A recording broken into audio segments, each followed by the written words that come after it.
The Little Girl and Mushrooms. It was a fine summer morning, perfect to be outdoors. Two sisters had been out mushroom picking, and were on their home with heavy baskets full of mushrooms. They sang songs on the way, and played with each other. Soon they reached a point where they had to cross a railway track. They did not think twice about crossing it since there was no train coming, and they could not hear any whistle. They slowly climbed the embankment to cross the track, taking care not to drop the baskets.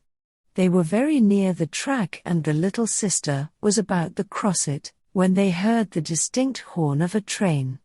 The older sister got frightened and ran back.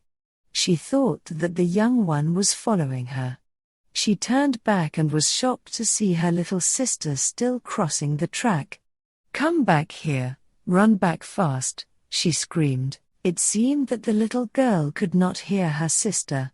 She was still concentrating on stepping over the track with her little feet, and holding on to the basket. Then she tripped and fell on the track, scattering her mushrooms around. She sat down and began picking them up and putting in her basket.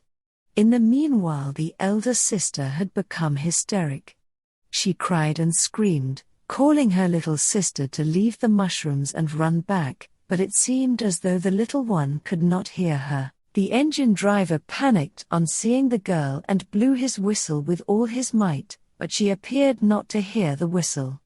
Her sister was now crying loudly, overcome by panic, as the little sister crawled between the tracks on her hands and knees, to pick the rest of the mushrooms.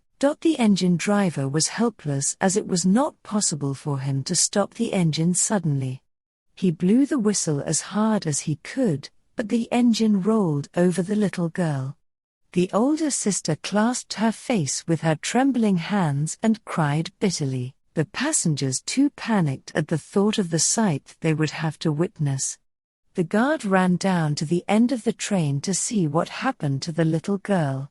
When the train passed, everybody saw her lying very still between the tracks with her face down. Then she raised her head, sprang to her knees and began gathering the remaining mushrooms. The big sister ran towards her, tears streaming down her face. They hugged and kissed each other, crying out of happiness, tears of joy flowing down their little cheeks. Never were two souls so happily united as at that moment. She promised her little sister that thereafter she would hold her hand tightly while crossing the railway line. The two sisters then picked all the remaining mushrooms, and hand in hand, solemnly walked back home. They were indeed two souls who had become wiser than their years, in the span of a few minutes. So what did you think of this story? Be sure to say it in the comments. And be sure to like the video and subscribe to the channel. Thank you.